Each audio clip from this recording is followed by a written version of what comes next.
podcast where we talk to smart people, but not necessarily done by smart people? That is an awesome question. This one goes down probably on one of my top 5. Hey, I like nutrition. I like to eat food. This is the coolest thing ever. We're going to do this forever. I wish I paid more attention in that class. You know, I'm going to be honest, I don't understand that. As a man, I don't get it. Welcome to smartpeoplepodcast.com. Hello and welcome to Smart People Podcast, conversations that satisfy your curious mind. Chris Stemp here, and thanks so much, as always, for joining us as we really just do that. We just get into the mind here. We learn something new. Today, we are talking with Arun. Oh, man, now I'm worried. Okay. Arun Sundararajan. I'm pretty sure I got that right.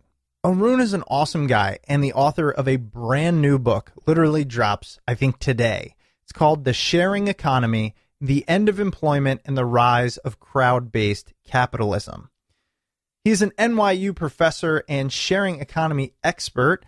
He draws on some extensive research and numerous real-world examples, including Airbnb, Lyft, Uber, Etsy, TaskRabbit, and not only the ones you've probably heard of, but also, other countries that have these companies that are doing this, such as BlaBlaCar, Ola in India. A lot of things that, we're taking the economy in a different direction. And we've all used it, but have we really seen how far it can go? Arun doesn't think so. So look, I know you've probably used something that is part of the quote-unquote sharing economy, right? You've used the Airbnbs and the Ubers. So I don't need to tell you what it is. I'm just going to let you get into this interview and learn from a guy who knows a lot about it. As I mentioned, he's a professor at NYU, and he's a professor of information operations and management sciences. He also conducts research about network science and the socioeconomic transformation of India. We're going to keep this intro short, let you get into the goods. 2 main things. First of all, we got a lot of cool stuff going on with webinars and books that we're giving away and, sending out cool stuff. The main way you find out about that is the newsletter. If you're interested, that's cool. smartpeoplepodcast.com, bottom right-hand corner. Sign up. You'll be alerted about upcoming things, giveaways, and webinars. Additionally, I haven't said this one in a while, but Amazon. Use our Amazon link. smartpeoplepodcast.com/Amazon takes you straight to Amazon, and we get a little kickback at no cost to you. All right, that's my pitch for right now. Let's get into this interview with Arun as we discuss his brand new book, The Sharing Economy. Enjoy.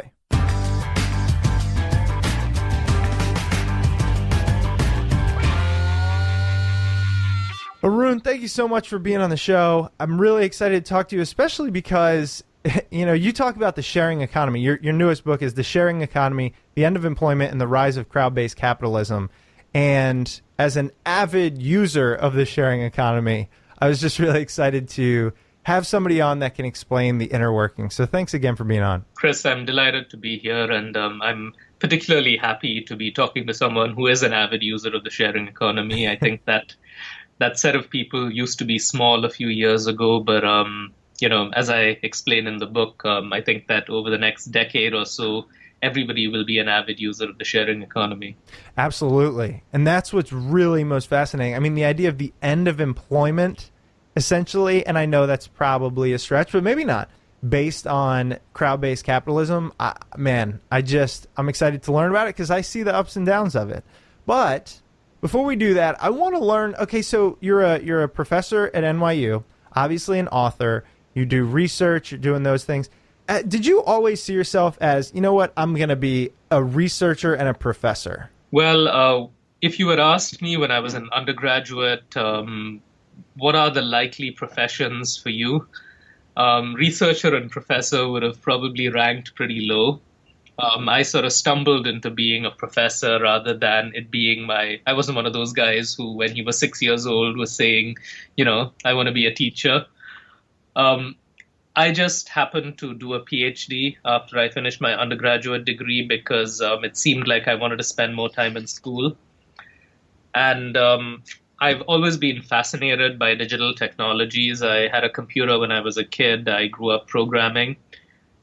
And, the the fact that digital technologies have such a profound impact on our lives was really what drew me into academia, because I realized as I was doing my PhD that there are, this wasn't just about me and my computer or writing code or, the technologies themselves. That the internet was exploding, and we were starting to see changes in how we consumed content, how we consumed music, how we bought stuff. And so the fact that I'm a professor, I think, is in part because of the subject that I research, that it has to do with this this amazing new technology that sort of has emerged in my lifetime, that I think is changing our world more profoundly than any other technology before it. And, I feel that that's a promise that has really been fulfilled sort of in a way that's far more significantly than I'd have expected.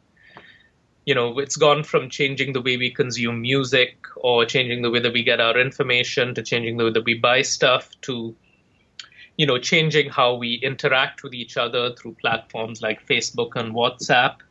And now in the last few years, with this wave of changes that sort of many of us label the sharing economy, we're starting to see changes in sort of the physical world aspects of our life. How we find a place to stay, how we get our food, how we get a ride to somewhere, how we go from one city to another, how we get our healthcare. Over time, it'll be how we sort of get our energy.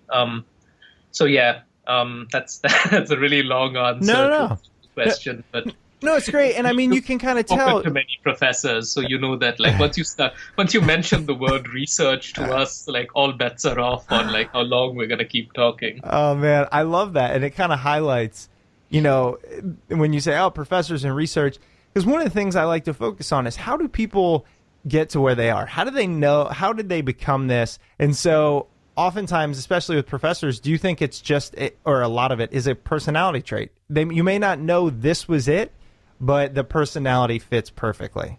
Yeah, well, I think it's partly personality, but I also think that the professors from the United States are probably a little different from the professors in other countries. In the following sense, I mean, I think one of the greatest victories of the United States, in some sense, as a country, I think, is its higher education system. Just sort of the depth of, the depth of quality that we have in the university system here, and the model of employment, which is, you become a professor, you teach students, which is, of course, sort of like, why many of us are here. But you also have a tremendous amount of time to think and do research and choose the topics that you want to sort of understand better and tell the world about.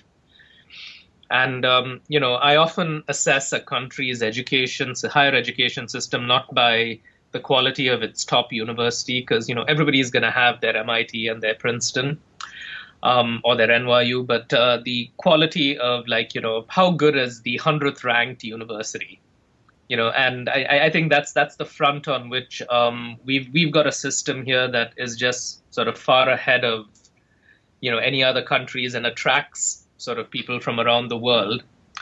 And so the personalities of the professors that, sort of are attracted to this tend to be, yes, people who love to teach, but also people who are sort of entrepreneurial thinkers in some sense, because they're attaching themselves to a system that gives them the freedom to think and explore and answer questions about the world in a way that's relatively unconstrained.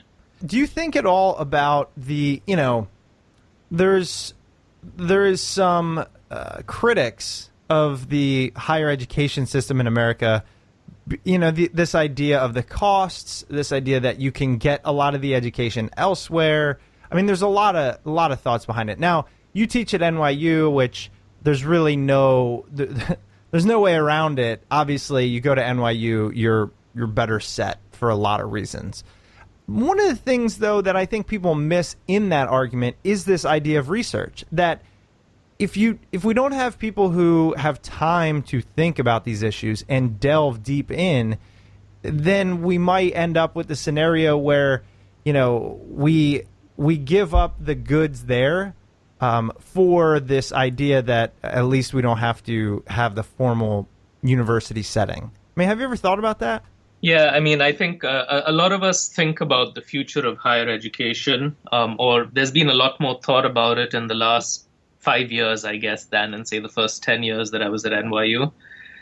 And, I do agree that there are many things about the higher education options that people have today that are a little broken. I think that we are in the process of fixing them. But, from the point of view of my students, and, maybe if you ask them, you'll get a different answer. But, the way they tell it to me, they enjoy the fact that, they can interact with the source of the thought that they are trying to understand.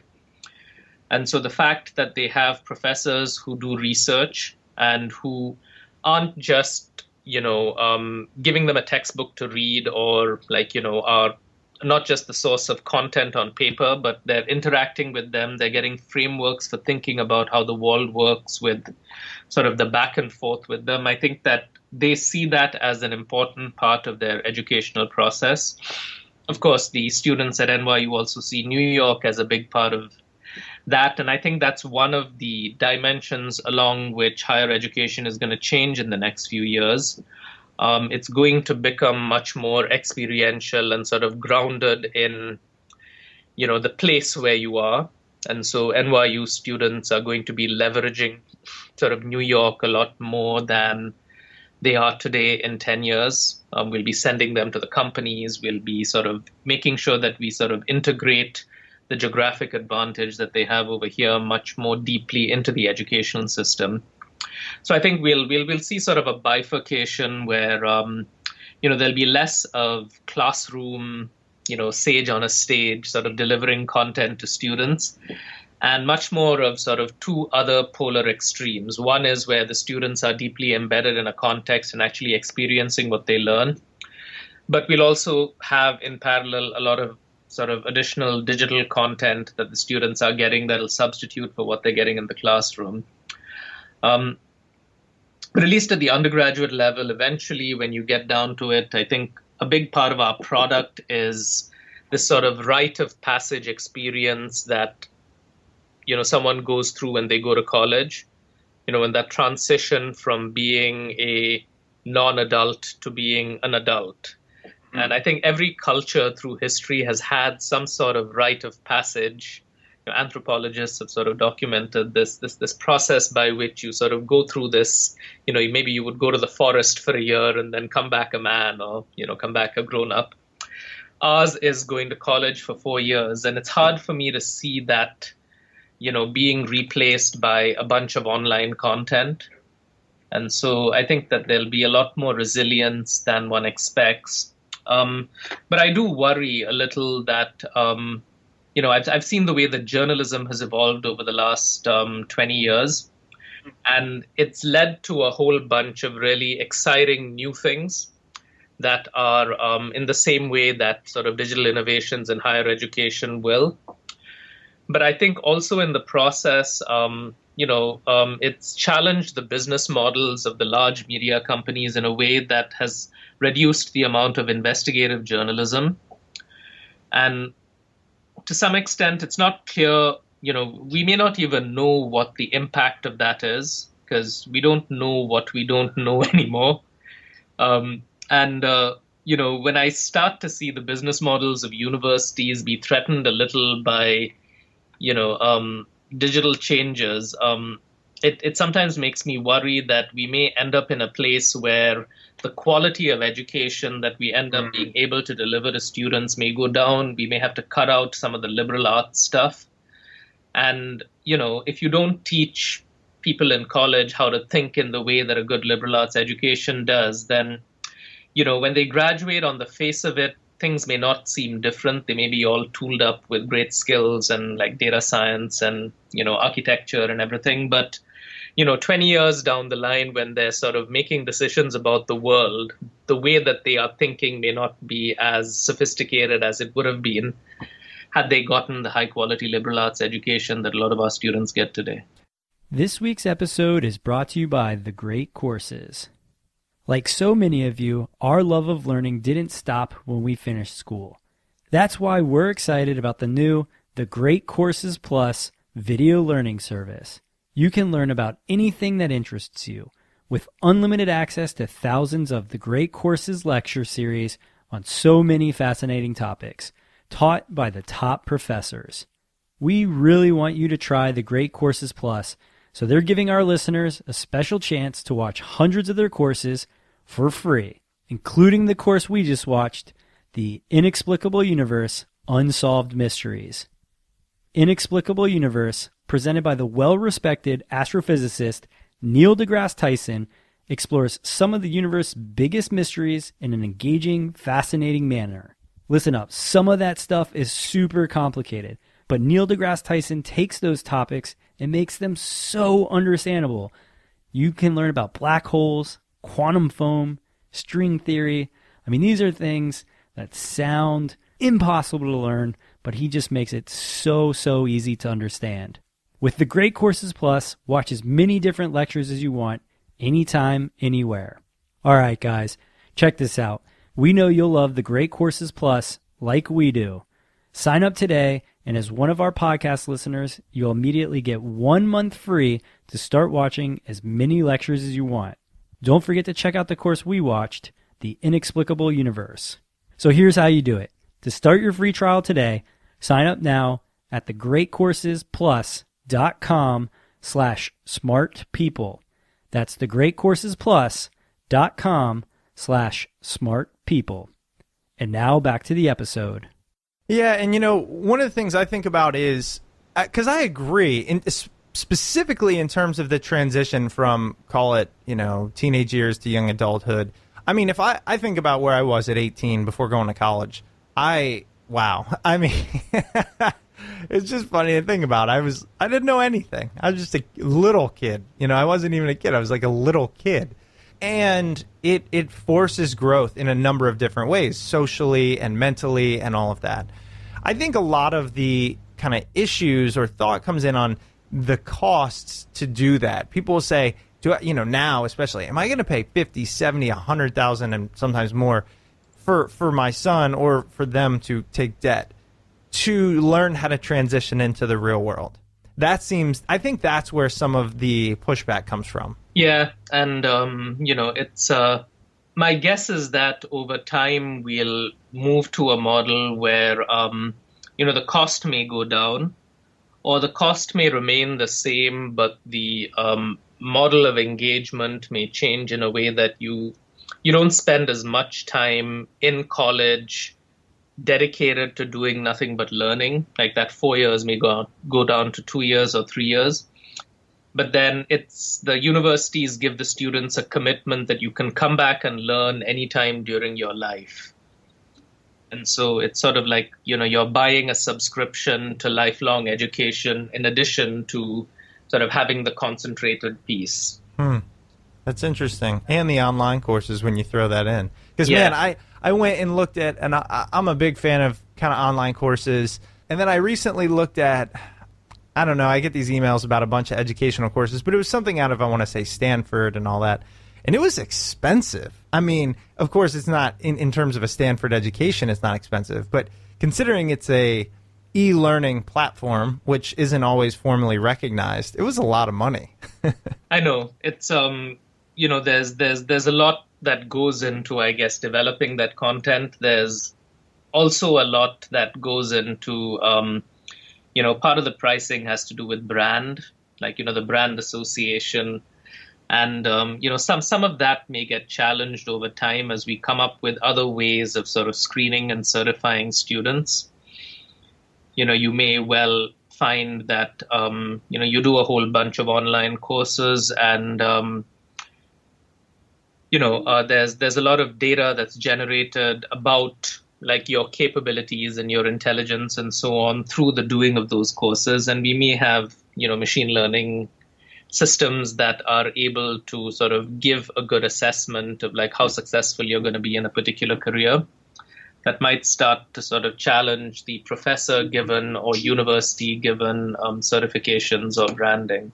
But yeah, it's it's a time of significant change for higher education, and I'm an optimist on that front in that I feel that while we have to make sure that we don't compromise on the quality of education that the people who come to four-year colleges are getting.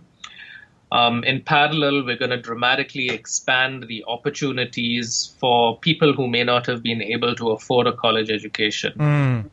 I think I really like that way of putting it, because again, if you have the resources, and I guess then the argument becomes, well, fewer people are having the resources, but we're not here to get into that full economic argument or debate. But for those that do, and I was lucky enough, look, I didn't go to an NYU. I went to an in-state school. I thought it was great. My parents paid for it. It wasn't as expensive as it is today, or many of them are. But, I would never give that experience up. But for those that can't, for some reason, the opportunity to essentially learn the same thing at a shoestring budget is there if you're willing to put in the time to find it. Yep, and I think that this has a big impact, certainly on say people in the United States who either didn't go to college or can't afford to go to college. But its global impact is going to be even more significant once you sort of move to countries where people simply don't have access to high quality education. Education's a sort of a key investment for any economy. You expand the fraction of the population that has access to education. There's really no economic or social downside that accompanies it. So it's an exciting time. Absolutely. Yeah. Well, thanks for that discussion on education. Didn't see it going that way, but that's the beauty of this show. I wanted to, spend the rest of the time really digging into your expertise, your book, this idea of the sharing economy. Obviously something that has impacted all of us in probably both good and bad ways. And I figured a great place to start would be, could you tell us about the transition? So where were we, if we have fully transitioned out of something, essentially? So set the baseline for us. Where were we? Where are we? And how is it going to progress? Okay. So, let's go back about, 250 years. And because it's really a process of coming full circle in certain ways. And so if you think about the 18th century economy in the United States, which is often the economy that you learn about when you do a college economics course, because that's when Adam Smith wrote his book, and all of the economics that has come since then, is often framed in that context of the entrepreneur who sells to the customer, the one-person shop, the producer who is producing and through the market selling to the consumer. And back in the late 1700s, that's what the economy looked like. You had individuals who ran businesses who were selling to other individuals. And what happened over the 19th and 20th centuries was the emergence of what we now call managerial capitalism, where organizations of increasing complexity emerged and started to dominate the production of the goods and services that people use. And so the railroads came along, the transportation networks, the Industrial Revolution before that, the steel mills. And we sort of get to the late 20th century where a vast majority of the US and Western Europe's economic activity is through large government entities or dominantly large public corporations. And that's the in some sense, that's the starting point for this next wave of transition, where you have a large company. Most people are employed full-time by a company. This company is providing a branded product or service. Like they've got hotel rooms, they're sort of selling you groceries, they are, a government infrastructure is providing you with transportation. So the transition that then began was a move in some ways back to the model of individuals providing to other individuals. And so we started with a market economy. We evolved into this organizational economy or managerial capitalism. And now we're in the process of sort of recovering some of that market-based activity, but it comes in a different way. So, it's not as if someone hangs out a shingle and says, well, I will accommodate people if they're needed, and I interact with that sort of one-person business. That person now lists on Airbnb. And Airbnb in its own right is an organization that's providing some of the things that a traditional company would. It provides some branding, it provides some uniformity, it provides a reputation system where you can sort of get some quality assurance, it provides insurance and so on. But it stopped short of being a hotel chain. It hasn't hired people to provide hotel service. It hasn't acquired a bunch of real estate and dedicated it to short-term accommodation. So Airbnb is an example of sort of a hybrid between the 20th century company and the 18th century market, and it's got a little bit of the characteristics of both. And that's the kind of setup that I refer to as crowd-based capitalism, because it's not it's not the 18th century market. It's not the traditional 20th century organization. It's something new. It's something enabled by digital technology. It's something that is peer-to-peer. It's something that's increasing the impact of the assets, the capital, the labor that we're providing. Some of that is coming from the crowd, which is where the crowd-based comes in. It's certainly capitalism because people are paying for what they get. And so along the way, I used Airbnb as an example because it's a familiar example, but I see a lot of industries making this transition away from large companies mediating sort of the organization of economic activity and towards the defining of this new model of organizing economic activity, where these platforms that are hybrids between the firm and the market are connecting crowds of people to sort of consumers who want goods and services. And they're doing it in a way that is going to have is going to lead to a whole bunch of profound changes for our society. Because it changes what it means to have a job. It changes how we think about, hey, how do we keep these services safe? It changes the role of the individual from being a provider of labor to being a small business owner. It changes our basis for trust. We might have said, well, I'll stay at the Hilton or I'll stay at, this branded hotel because I trust their brand. And now you're kind of trusting the Airbnb brand, but you also know that it isn't an Airbnb property. It's someone else on the other end, and you're not quite sure who this person is. So you got to redefine what you trust and how you build that trust.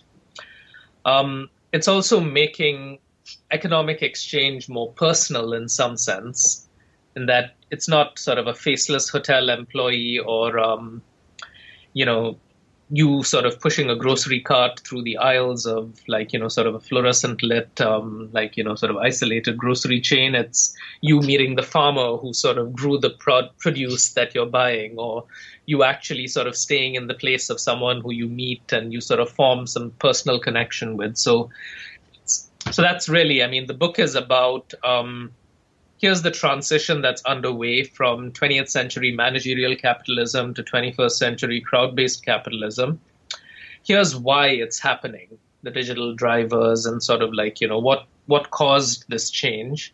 And here are the implications. Here's how it's going to change the economy. Here's how it's going to change how we regulate stuff. Here's how it's going to change the way in which we build trust. Here's what it does to the future of work, and here are the big policy challenges that we handle, and here's how it's going to make us a more connected society. This week's episode is brought to you by libertarianism.org. Between Facebook posts by the guy you knew in high school and chain emails forwarded by your aunt, it seems like political debate is just noise. Most of what's available isn't trustworthy or well-informed. So what do? You check out this awesome podcast called Free Thoughts. Free Thoughts is a podcast series hosted by Aaron Ross Powell and Trevor Burrus. Free Thoughts invites various experts to provide compelling insights and insider viewpoints. Free Thoughts is always a real and exciting conversation. Start listening to Free Thoughts today. It's available on iTunes and on libertarianism.org. And now back to the episode. Well, and there's so many things that I want to get into here, but the one that just keeps ringing in my ear is this idea that, and I know in your book you don't necessarily say it's all going to be great and it's the best thing that's ever happened to us. There's plenty of issues with it, but the one that strikes me is, although we are seemingly, and by we, I don't even know who I mean, but although the sharing economy is seemingly giving more of a voice, more opportunity, more entrepreneurialism to everyone, it's also growing the companies that built the technology to incredible heights, while, in my opinion, and this is just an assumption, leaving those that are actually on the bottom level, right? The people hosting on Airbnb, the Uber drivers, the Etsy creators, it's still pretty difficult to make a livable wage utilizing those technologies. Would you agree with that? Because that is totally an assumption. Well, I think it depends on the platform that we're talking about. And I also sort of take into account the fact that we're at a very early stage in this transition. And so the division of wealth in some ways between the platform and the provider that we see today, first of all, it varies a lot across platforms. I think an Etsy seller gets a far larger fraction of the revenue that they generate than, say, an Uber driver does. And so there's a range across platforms. And I think that division will also change over time in a way that favors the providers or favors the entrepreneurs. So I agree with you that, there's not an extremely large number of people at this point who are sort of making a living full-time through one of these platforms in a way that sort of makes them really happy. Of course, there are tons of Airbnb hosts who are sort of paying the mortgages successfully on their homes because they can generate the revenue. There are lots of people generating supplemental income on Uber and Lyft. There are over 1 million people selling on Etsy and in some sense sort of fulfilling their dream of doing what they want rather than having to work a job that they don't like. So there are certainly sort of good examples now, but I agree with you that it hasn't yet reached the scale where, someone graduating from NYU says, I'm going to be a sharing economy provider. They still say, I'm going to go work for, a large company. And the reason why I think this division will, so in 10 years, we'll have an order of magnitude more economic activity flowing through these platforms. And so at that point in time, it will, in fact, be the reality for someone who, say, graduates from business school, that they say, well, I'm probably not going to go work for this consulting firm. I'm going to plug into the platform that allows me to run my own consulting business.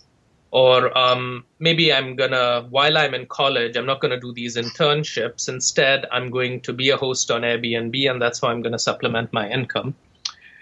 But what also happens is that, something that's central to the success of any sharing economy platform is a branded is a strong brand.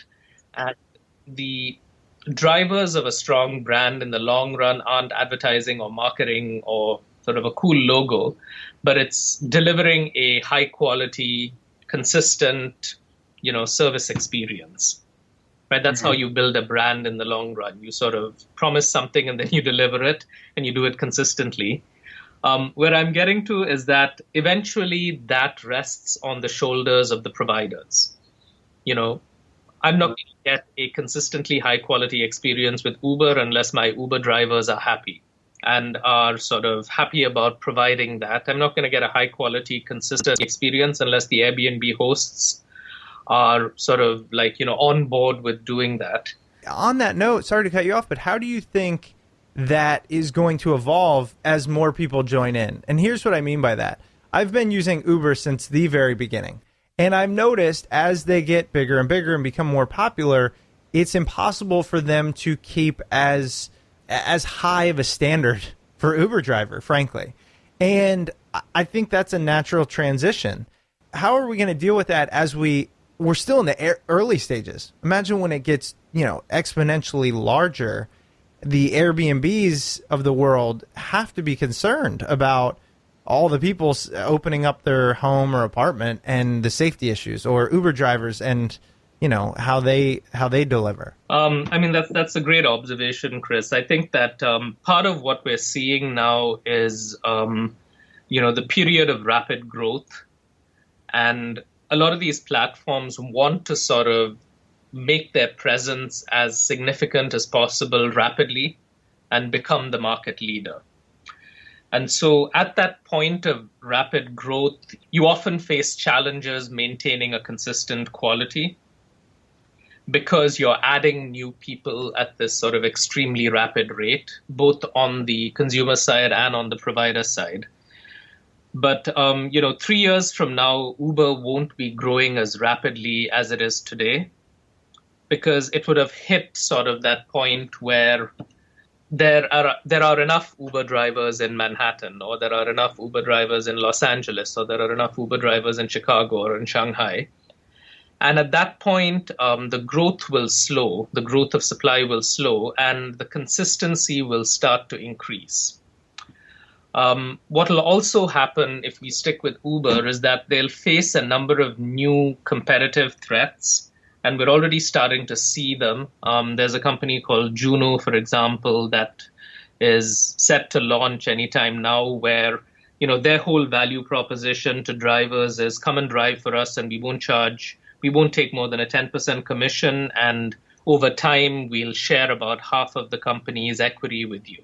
And so, that's, once something like that enters the ecosystem, and you realize that, Uber's business is not like Facebook's business, in that, New York could sort of tip to a different provider without affecting Los Angeles or London or Paris.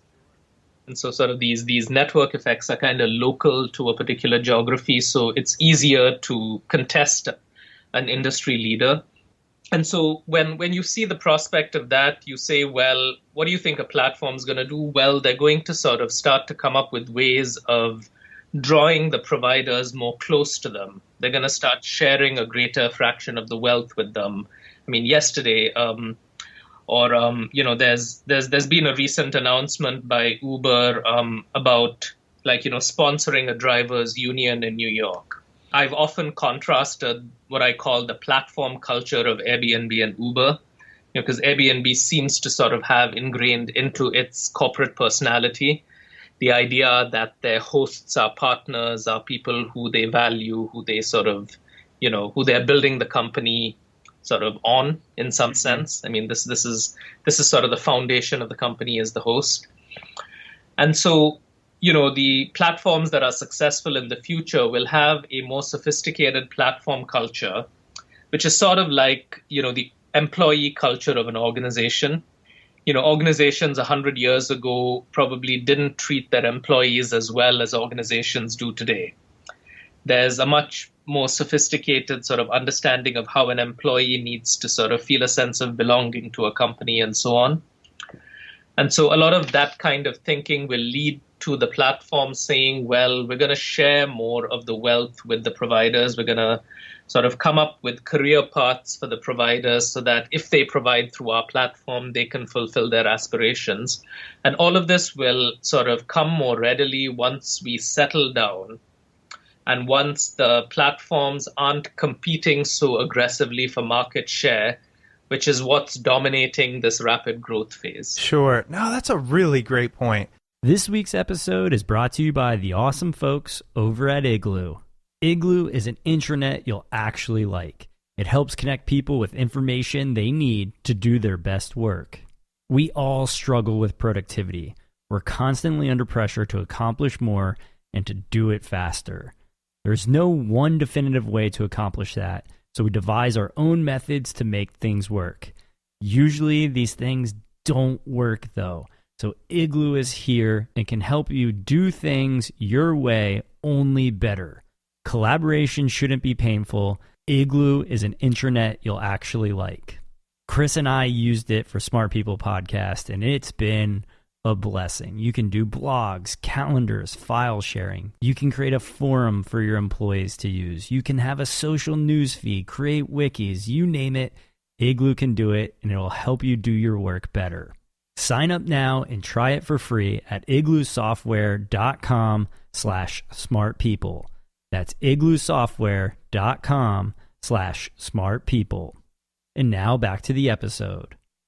I'm so glad. Thank you for going through that, because even specifically, first of all, let me say that I find almost all of the kind of crowd-based platforms that I've used to be exponentially greater than the incumbent.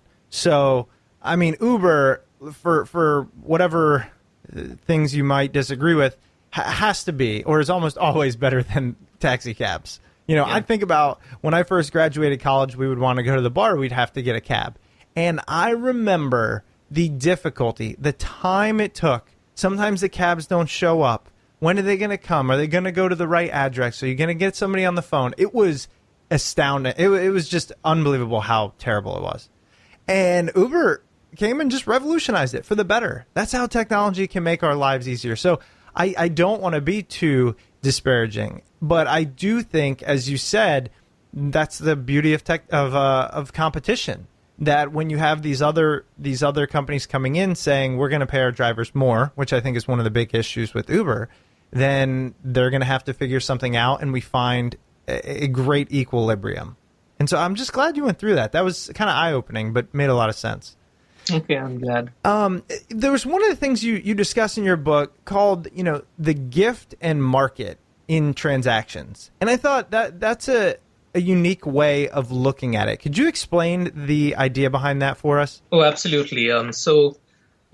Through history, different cultures have had things that we label gift economies. And what distinguishes a gift economy from a market economy is that in a gift economy, the actual object that is being exchanged is largely inconsequential.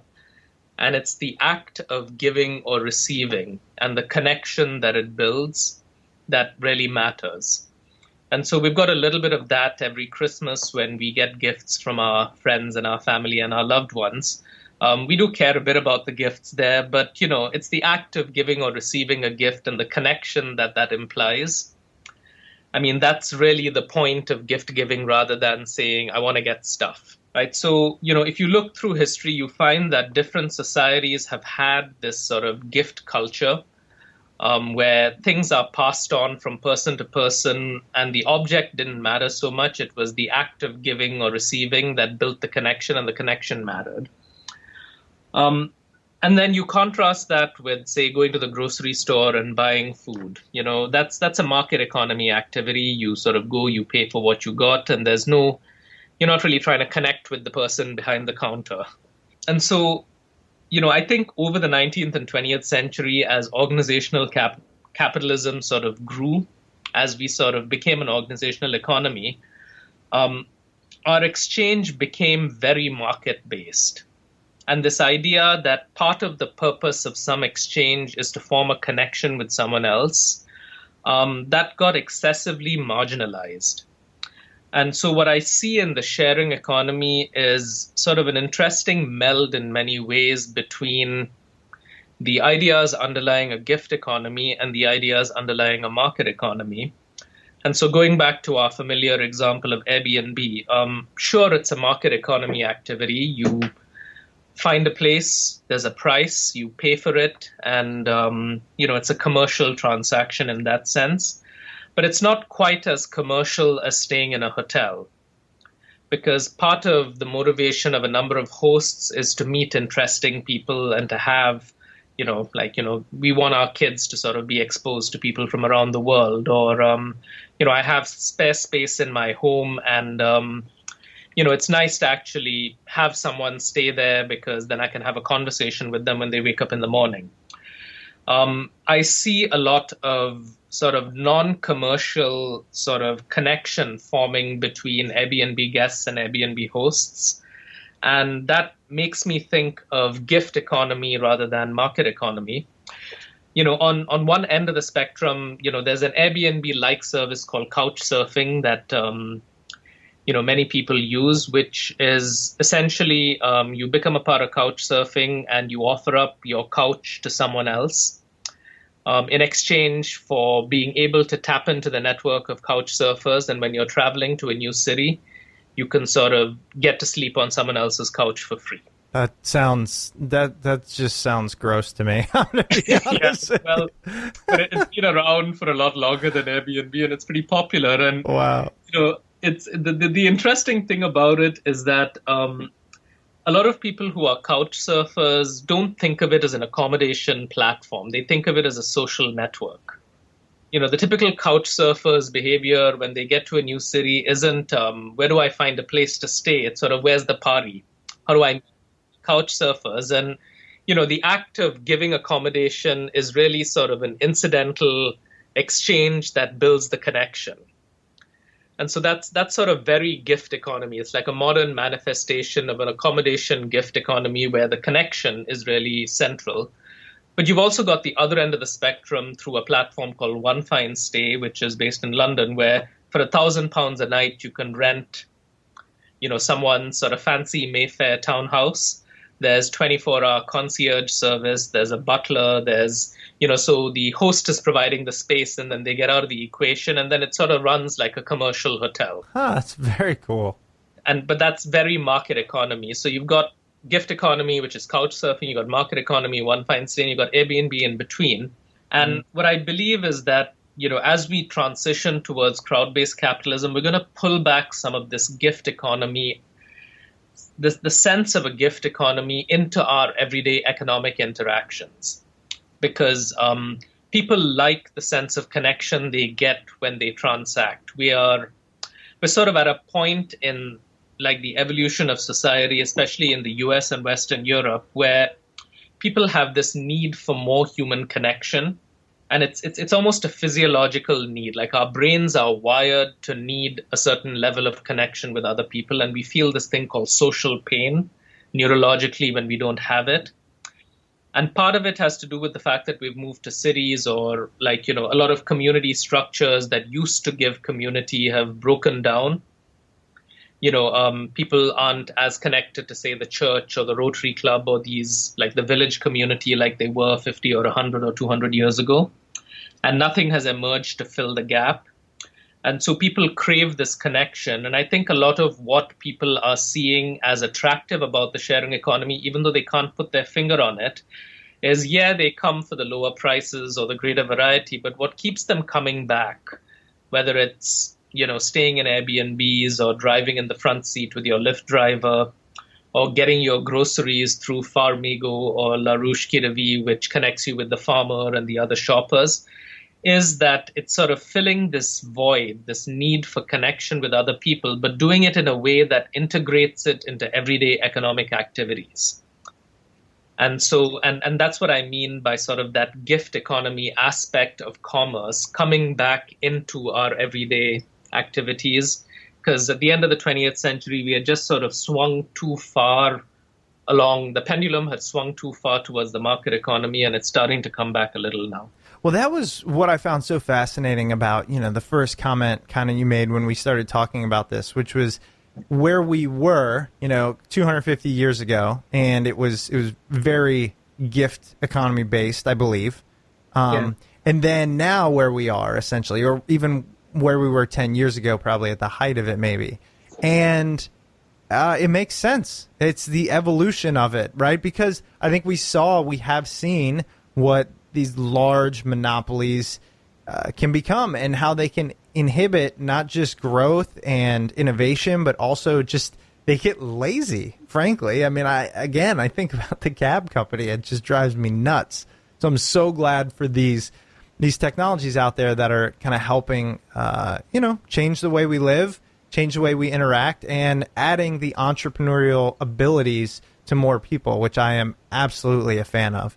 I just again want to say, Arun, thank you so much for being on the show. The book is The Sharing Economy, The End of Employment and the Rise of Crowd-Based Capitalism. It's brand new. Is it even out as of today? As of today, you can pre-order it through Amazon. The official pub date is June 14th, but I believe Amazon is shipping pre-orders starting Friday. Yeah, that's what I think I saw on Amazon. So we'll probably go ahead and air this on upcoming Tuesday. And so people will be able to get it right there on Amazon. Of course, we'll link to that at Smart People Podcast. Before we let you go, wanted to see if there was anywhere else. Obviously, we have the book that we're highlighting here, but anywhere else that you wanted to make our listeners aware of, places they can find you, things they can read from you, etc. Feel free to visit my website or follow me on Twitter. These are two great places to find out, what I'm thinking about and writing about, but also links to other people's stuff that I found interesting that relates to the topic of the sharing economy, the future of work. Arun, thank you again so much for being on the show. Really appreciate Thanks, it. Chris. This was fun. Thank you. Bye-bye. Bye-bye. Welcome back. I hope you enjoyed that episode with Arun Sundararajan. His book is phenomenal. Check it out. The Sharing Economy, The End of Employment and the Rise of Crowd-Based Capitalism. You can find his book on Amazon, and if you decide to purchase it, please do not forget to use the Smart People Podcast Amazon link located at smartpeoplepodcast.com/Amazon. Remember, this comes at no cost to you and greatly helps out the show. All you do is go to the link, smartpeoplepodcast.com/Amazon, and then you do your Amazon shopping as normal. We get a nice little kickback from Amazon at no cost to you. If you're looking to reach out to the show, please send us an email at smartpeoplepodcast@gmail.com or message us on Twitter at smartpeoplepod. Once again, thank you so much for taking time out of your week to listen to our podcast. If you enjoy the podcast, please head over to iTunes or Stitcher and leave a rating, review, comment, all of that great stuff over there.